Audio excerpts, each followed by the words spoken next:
O ar pairava pesado com o cheiro de chuva e arrependimento. O ex-detetive Ricardo Silva sentava-se sozinho, assombrado pelos fantasmas do seu passado. Anos se passaram desde o caso que o destruiu, o assassinato não resolvido de uma jovem chamada Isabela. Seu rosto, eternamente congelado em uma máscara de terror, assombrava seus sonhos. O caso o havia afastado da polícia, deixando-o uma sombra do homem que ele já foi. Agora, a cidade era tomada pelo medo mais uma vez. Um novo assassinato, assustadoramente semelhante ao de Isabela, havia abalado a comunidade. Os sussurros começaram, rumores rodopiando como o vento. As pessoas sussurravam seu nome, lembrando-se do detetive que nunca poderia escapar do seu passado. Ricardo tentou ignorá-los, afogar-se na bebida, mas algo o puxava, uma faísca do detetive que ele já foi. A batida na porta foi hesitante, quase um pedido de desculpas. Parado ali estava um jovem detetive, seu rosto marcado por uma mistura de esperança e apreensão. Detetive Silva. Ele começou, sua voz quase um sussurro. Precisamos da sua ajuda. Ricardo estudou o jovem, seus olhos refletindo anos de cansaço. Ele sabia o que estava por vir, a pergunta que ele temia há anos. O jovem detetive continuou. Houve outro assassinato. Parecido com o caso da Isabela. As palavras pairaram no ar, carregadas de implicações silenciosas. Ricardo sentiu um arrepio percorrer sua espinha, um medo frio se instalando em seu estômago. Ele havia tentado enterrar o passado, afogar seus demônios em uísque barato, mas algumas feridas nunca cicatrizam totalmente. A cena do crime era um eco macabro de seus pesadelos. A vítima, outra jovem, jazia estendida no chão, seus olhos sem vida fitando o nada. O mesmo modus operandi, a mesma precisão arrepiante que havia marcado o assassinato de Isabela. Ricardo sentiu uma onda de náusea tomar conta dele, o cheiro familiar da morte se misturando com o gosto amargo do fracasso. O jovem detetive, seu nome era Marco, observava Ricardo atentamente, seu olhar cheio de uma mistura de curiosidade e reverência. É como se ele estivesse brincando com a gente. Marco murmurou, sua voz tensa de frustração, deixando pistas, mas sempre um passo à frente.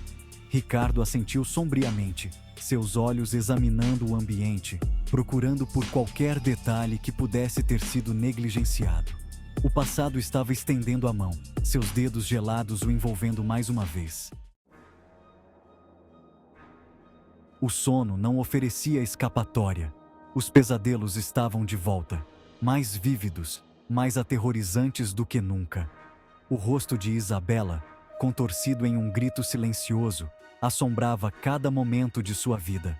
Ele podia ouvir sua voz, sussurrando acusações, culpando-o por sua falha em protegê-la.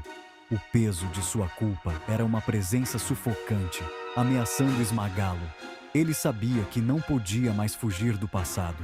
Este novo caso, este eco horrível de seu maior fracasso, era uma chance de redenção. Mas primeiro, ele tinha que confrontar seus próprios demônios, a culpa e o arrependimento que o assombravam há anos.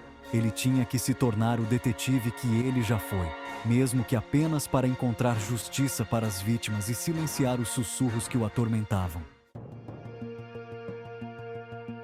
Dias se transformavam em noites enquanto Ricardo e Marco mergulhavam mais fundo na investigação. Eles seguiram cada pista, cada sussurro, cada beco sem saída. A pressão aumentava, a cidade prendendo a respiração, esperando o assassino atacar novamente. Então veio uma descoberta, uma evidência encontrada na cena do crime mais recente.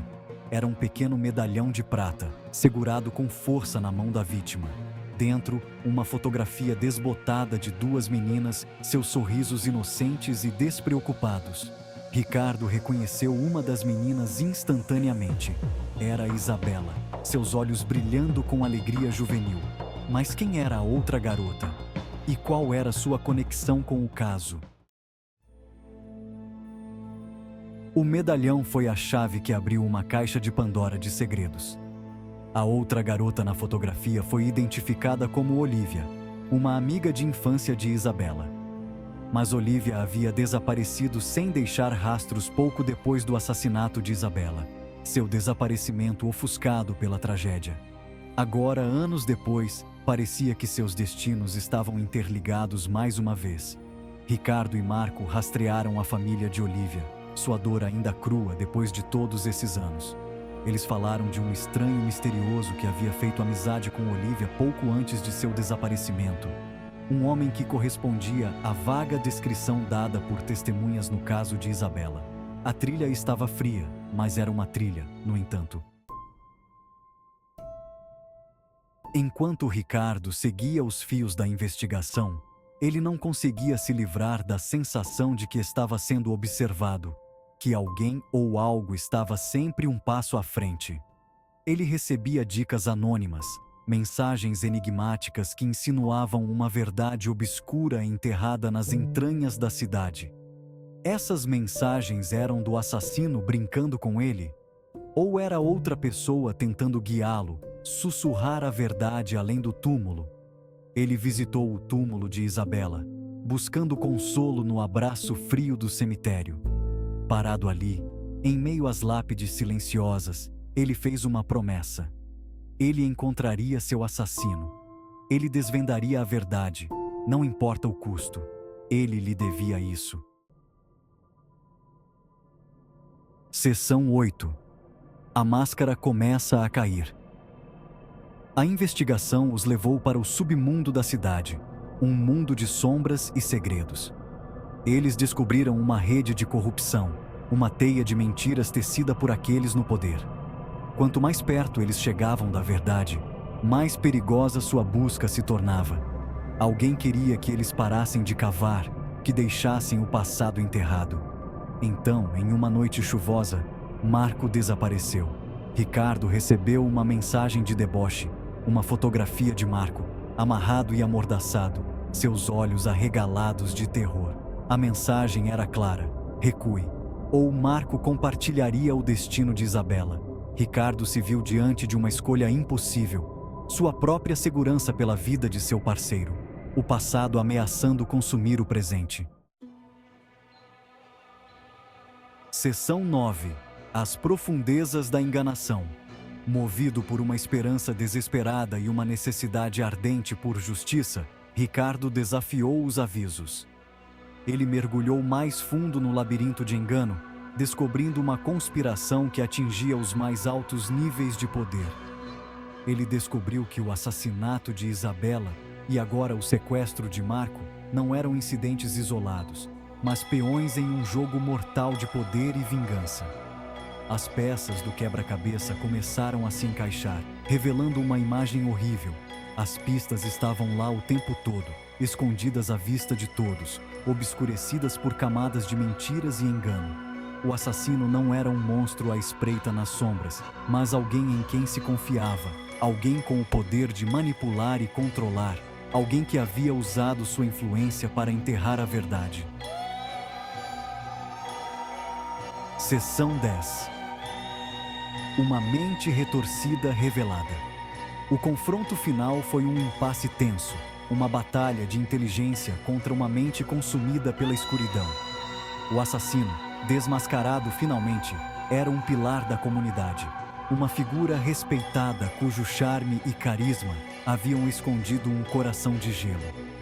Seu motivo era uma combinação distorcida de ganância, poder e uma necessidade assustadora de controle. Eles haviam tirado a vida de Isabela para proteger seus segredos e estavam dispostos a fazê-lo novamente. Mas eles haviam subestimado a determinação de Ricardo, seu compromisso inabalável em buscar justiça para aqueles que não podiam mais falar por si mesmos. Seção 11. Enfrentando as sombras. No final, a justiça prevaleceu, mas foi uma vitória agridoce. A verdade, antes enterrada sob camadas de mentiras e engano, havia sido desenterrada, mas a um custo terrível. As cicatrizes do passado, tanto as suas quanto as da cidade, permaneceriam para sempre.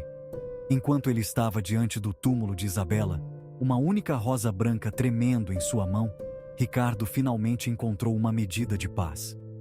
Ele havia enfrentado seus demônios, confrontado seu passado e emergido da escuridão para sempre mudado. Os sussurros haviam desaparecido, substituídos por uma silenciosa sensação de encerramento. Ele havia cumprido sua promessa, não apenas para Isabela, mas para si mesmo. Ele havia encontrado redenção na busca por justiça, um vislumbre de luz na sombra do passado.